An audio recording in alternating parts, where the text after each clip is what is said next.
ఏం చేస్తారు సార్? ఈ ఎలిజిబుల్ కాని వాళ్ళకి వచ్చినాక లేని వాళ్ళు ఎప్పుడు చేసుకుంటారు? ఫస్ట్ లిస్ట్ అయితే మళ్ళీ 5 సంవత్సరాల తర్వాత వస్తుందా? ఎప్పుడు వస్తుంది సార్?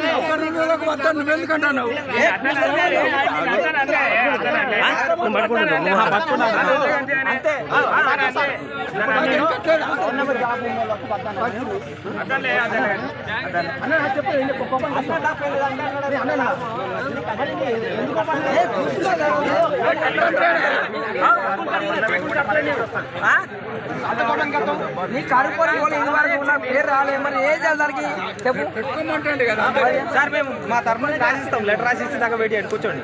మేము రాసిస్తాం, ఈ తీర్మానం క్యాన్సల్ అని చెప్పి రాసిస్తాం.